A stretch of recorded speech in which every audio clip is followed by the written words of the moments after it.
Here's what's happening now. Couldn't look much nicer outside, but the temperature's definitely improving as we head to the weekend. Wait till you see those numbers coming up. Kim? And also first at 4, the U.S. strike on Syria, reaction from Washington, and a local Syrian doctor gets emotional talking about what he's seeing on television. But at first, breaking news. Farmington Hills police make an arrest in a violent home invasion where the victim was tied up. Good afternoon, everybody, and thanks for being with us. I'm Kimberly Gill, and today for Karen Drew, we start with breaking news of that arrest. Farmington Hills police say they have the guy who attacked a 79-year-old woman. The crime happened Thursday near 12 Mile and Middle Belt. The suspect knocked on the door and asked the woman if she knew anything about his lost dog. Police say she let him inside. He hit the woman in the head, tied her up, and stole her jewelry. After he left, she was able to free herself and call 911. The suspect is in custody, and police suspect he's involved in other home invasions in Farmington Hills and elsewhere. Also first at 4, we're tracking the impact of the United States strike on Syria. The U.S. military says 58 of 59 Tomahawk missiles hit their targets last night in Syria. One apparently malfunctioned. Syria reports 6 people were killed in the attack, although the Pentagon says civilians were not targeted. It says the missiles were directed at an airfield in Syria where planes were launched to conduct a chemical attack earlier this week. Paula Tutman is tracking local reaction to the attack, but we want to start this afternoon with Devin Skillion. He's tracking reaction from Capitol Hill and around the world. Devin? Well, Kim, other than Syria and Russia, the world has been largely supportive of the strike ordered by President Trump overnight, largely being praised as a measured and necessary response to Tuesday's apparent chemical attack that killed, we believe, about 100 people, and many of them, of course, were children. Today, Syrian television showed video of the airbase that was targeted. Syria and Russia both condemned the strike, calling it an aggressive action that violates international law. Russia's been propping up the regime, of course, of President Bashar Assad in a 6-year civil war with several rebel factions and ISIS. Big question, though, what is next? Democrats want to know President Trump's next step, while Republican Marco Rubio says the attack sends the message to Syria and to Russia. We need to stop worrying so much about what Russia's going to think or what Russia's going to do. They should be worried about us. And perhaps now, for the first time in quite a while, I think they are. It is now, however, incumbent on the Trump administration to come up with a coherent strategy and consult with Congress before implementing it. Now, the Trump administration kind of giving conflicting messages about what's next. The White House saying the assault is not a step toward deeper involvement in Syria's civil war. But the U.S. ambassador to the United Nations, Nikki Haley, says, and this is the quote, "We are prepared to do more, but we hope that will not be necessary." So a lot of angles to cover this story. More coming up from Florida, in fact, at 5, which is where President Trump is meeting with the president of China, Xi Jinping. Kim, back to you. Okay, we'll talk to you again at 5 o'clock, Devin. We appreciate it very much. Now let's go to Paula Tutman. She's been talking with a well-known physician who's watching these events unfold with a lot of emotion, really, Paula. Yeah, a great deal of emotion. We're talking about somebody who has spent his life helping people, and then to look back and see what's happening to his own homeland is very, very disturbing. What we are finding, however, feelings are definitely mixed with what people are seeing and what they feel like the United States should be doing. He's one of the most powerful family names in medicine in southeastern Michigan, Basha. Remember to hold very still for me, please. Dr. Yahya Basha is a well-known physician who has dedicated his life to medicine since migrating to the United States from Syria at age 26 to continue his medical studies. Are these with the patient's name on them here? Yes. Okay. Today, at 71 years old, with medical offices throughout Metro Detroit, he says he actually feels helpless. It's very painful to see people got killed in a brutal way for no crime committed.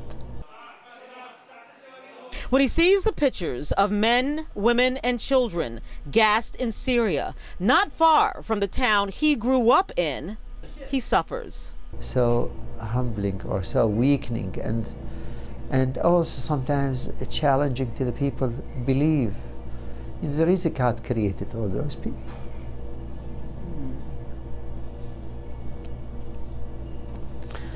Well, why doesn't he protect them?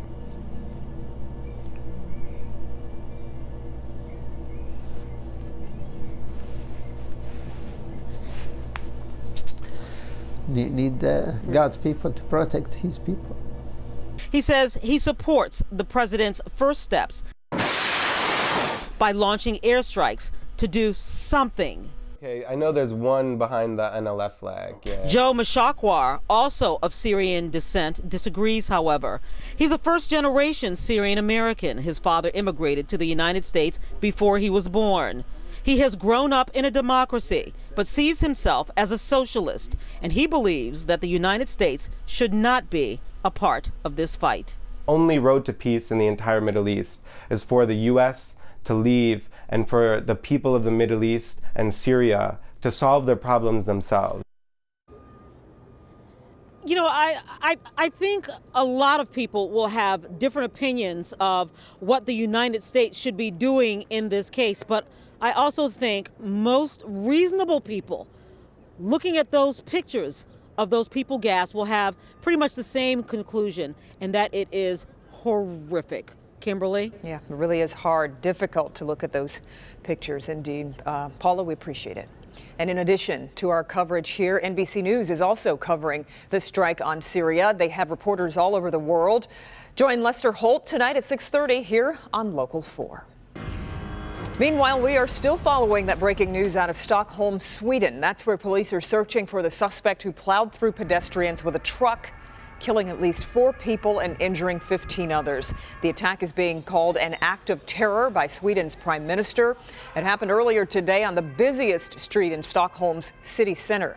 We will continue following this story and bring you updates on air as well as on our website, clickondetroit.com. The bitter fight over the next Supreme Court justice is over today. The U.S. Senate has confirmed Judge Neil Gorsuch to join the highest court in the land. The final vote was 54-45. The Senate had to change the rules to get Judge Gorsuch on the court. Before yesterday, a nominee needed 60 votes for confirmation. Senate Republicans used the so-called nuclear option to change the rules. Gorsuch would be sworn in on Monday. Here at home, a stretch of Groesbeck Road in Mount Clemens is now closed because of a damaged bridge.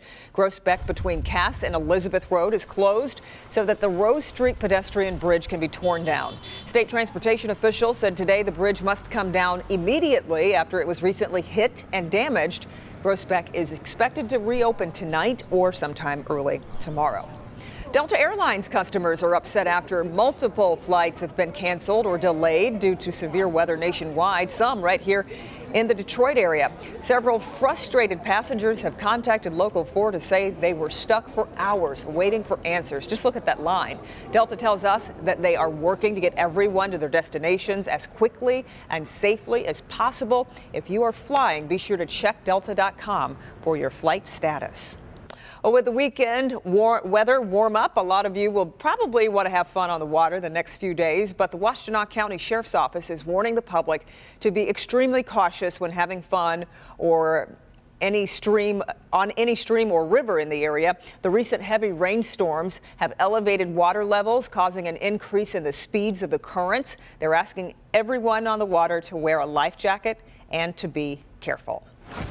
Okay, time now for a first look at the forecast. We mentioned the warm up this weekend, opening day for the Tigers today. Chilly this morning, but now that the sun is out, Ben, it's not so bad. No, we've turned the corner now, Kim, and we're on our way to 70 degrees by the end of the weekend, believe it or not. But we did get to 50 today, despite that cold start, and with some of us waking up to snow on the ground. Temperatures right now 45 at Port Huron, down to those 50-degree numbers in our south and metro zone. Still a little bit breezy with gusts out here, have still topped 30 miles per hour right now in Pontiac and Ann Arbor. Those are going to subside tonight, but you combine that with the clear skies, it is going to be a chilly start to tomorrow morning, but we'll be even warmer in the afternoon. 60 to finish Saturday, 70 on Sunday.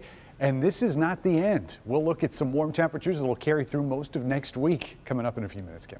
Be looking forward to it, Ben. Thank you. Still ahead first at 4. Just imagine if you were called on stage to sing a song with a rock superstar. One man shares his rock and roll dream come true. We'll have that. Also ahead, fighting fake news. Another tech giant is making some changes on how you get information.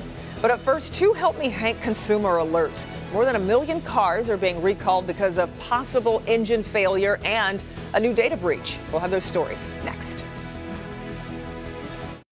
Why? Coming up all new on Local 4 News at 5 and 6. I'm Nick Monticelli. A thief or thieves break into a pharmacy on Detroit's west side by punching a large hole in the back of the business. But take a look. This is the second hole they had to punch in. What happened and how it was all caught on camera. All right, we have a Help Me Hank consumer alert to tell you about. 2 car companies are recalling more than 1 million cars because the engines might fail. Hyundai and Kia are both involved in this one. They're recalling several models in the United States and Canada. Debris inside the engine can lead to problems that cause the engines to stall, which raises the risk of a crash. Drivers might hear a knocking sound from the engine, or they might see a check engine light. Those affected will be notified and can have their engines checked starting next month. We've posted the list of models on our website at clickondetroit.com. Just look under the Consumer tab. The IRS is notifying thousands of people about a security breach that affects parents who filled out college aid applications. Cyber attackers compromised the data used to fill out the FAFSA student loan form. 100,000 people may have been compromised. 8,000 fake tax returns have already been issued using stolen information. Those fake refunds total $30 million. All right, time for another check on the forecast. And man, it really turned out to not be too bad of a day today. No, it didn't. Once we warmed up, and I think the sunshine just makes you feel so much better, especially when you haven't seen it for a few days. That solves everything usually. It's still on the chilly side of average out there, but I'll tell you, it is bright as can be. And so we're getting very few complaints in that respect. But let's take a look at what's going on at the airport right now. You heard there's some people who are not too happy out there, but I'll tell you from the outside looks at things, it looks fantastic. Just a couple clouds well off into the horizon, right at half 100 right now at Metro, 50 degrees with that 18-mile-an-hour wind. The gusts are still in the mid-20s. And the air is fairly dry. Relative humidity right now at 29%. And we're in for a dry stretch that's going to continue until at least the first of next week, which we do need. You heard that warning about the rivers and streams in Washtenaw County, but there are still actually river and creek flood warnings here in Genesee County. In fact, you work your way back to the northwest, all those green shades are river and creek flood warnings that are in effect right now. So keep that in mind. A lot of spots, even though they're not at flood stage, those water levels are going to be very high for this time of year. We're at 50 degrees. Numbers just a little bit cooler on the lake shore out here to the west. You get over the lake, that's where some of the warmer areas, but we're going to be seeing temperatures first to 60s, we told you at the top of the show, for tomorrow, and then eventually to 70 as we get into Sunday. And there is just not a whole lot to ruin the weekend as you look back to the west. A couple high clouds that are going to get eaten away by high pressure as we head into the upcoming weekend. And that big blue H is going to be in firm control as we go through Saturday and Sunday. This is our next system down here to the southwest. It will be bringing in warmer air by Sunday. And then once we get into Monday night, there's just a slight chance that we could end up with a thunderstorm. But until that point, it is dry, it is bright, and it is going to be warmer than average.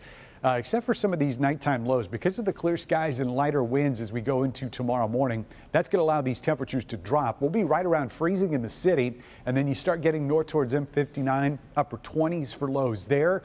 Generally upper 20s across our south zone with just slightly milder numbers out here towards Lake Erie. West zone will be one of our cooler spots, 27 in Flint, 27 in Fenton, 28 in Howell and Brighton for those low temperatures tomorrow. And then our north zone pretty chilly here as well. Same goes, 27 to about 29 is what we're looking at for lows. And with those lighter winds, we shouldn't have much of a wind chill to contend with tomorrow. And then as soon as that sunshine kicks in, look at this warm up going from right around that freezing mark to 60 as we get into the afternoon. So that's pretty good to see a 30-degree warm up this time of year, albeit with full sunshine, and we won't have to deal with those winds even as we get into the afternoon hours tomorrow. So another bright one on Sunday. We'll call it breezy there, but temperatures will get to 70. Just that chance of a late thunderstorm, mainly Monday night. And other than Thursday of next week, we've got a dry 7-day stretch. And remember that average temperatures this time of year are in the mid-50s, so we're going to be above it for all 7 of the next days. Kim? Okay, not too bad at all, Ben. Thank you. Coming up next, fighting fake news. That's one of the stories trending first at 4. We'll have that coming up. Also ahead, these quadruplets are about to graduate high school, and they've pulled off something pretty amazing. We'll explain. And this guy went to a concert and ended up on stage with a rock superstar. The rest of the story after the break. But first, here's a look at how the markets have closed for the day. The arrows are pointing down. though the major indices pretty much stayed where they started, not down by much. We'll have more coming up after the break. Stay with us.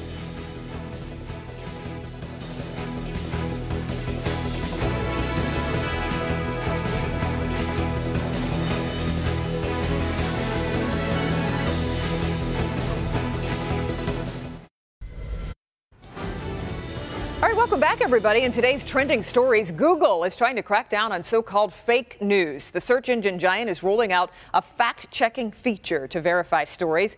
Now, when you search for something, the results will show the claim, the source, and whether it's true. Google is following Facebook, which has launched a similar service. So much fake news out there, they've got to, I guess, do something to make sure people know what's fake and what's not. Still not getting rid of the ads on the first 6 results. You know that. You know that. Steps, right? All right, take a look at these 4 brothers. They really have something to celebrate here. The quadruplets are from Cincinnati, Ohio, and have all been accepted to some of the best schools in the nation, including Harvard, Yale, and Duke. They haven't decided which school they will attend or if they'll share a dorm room. Mom says the family feels elated and very blessed. So good for them. Quite an accomplishment. And rock star Jon Bon Jovi had to cut short a concert in Pittsburgh this week because he was battling a bad cold. But before he left the stage, his sore throat turned into a memory of a lifetime for a fan. Jon Bon Jovi pulled the guy on stage to help him sing. He shares that memory right now. Want to be my baby? Can you do it? I said, yeah. He goes, you sure? I said, yeah. He said, get up here. I basically stopped remembering what was happening because I was in shock. He said that it was awesome and he was thankful for me to come up there and do it. I think he'll make it up to us Pittsburghers one way or another. That was Brad Ivanovich. He was a fan and, man, a chance of a lifetime, I guess you'd say. Fans appreciated Bon Jovi trying to push through his cold, but he has postponed shows tonight and tomorrow at Madison Square Garden. The dates will be made up next month, but pretty cool. So he couldn't finish the song, so he had somebody get up there and sing it I for guess him? so. I don't know. Like that. Whatever it is, that guy will remember it for the rest of his life for sure. Okay, still ahead first at 4. Forget about the candy. Get creative, folks. We'll show you how to make fun Easter baskets without so many candy and calories and fat and all that other good stuff. Stay with us, folks. We'll be right back. As the Palace says goodbye to the Pistons, one of the Palace guards reminisces about the good, the bad, we got a fight, and the really ugly. He's absolutely out of his mind. I saw fire in Ron Artest's eyes when I pulled his jersey. Walk down memory lane with Rick Mahorn, complete with a blow-by-blow account of his most memorable dust-ups. There's Edwards and Mahorn. Now I'm out with Buddha later on. I said, I gotta whoop your. It's the Friday Night Fights with Rick Mahorn, tonight on Local 4 News at 11. Having a grad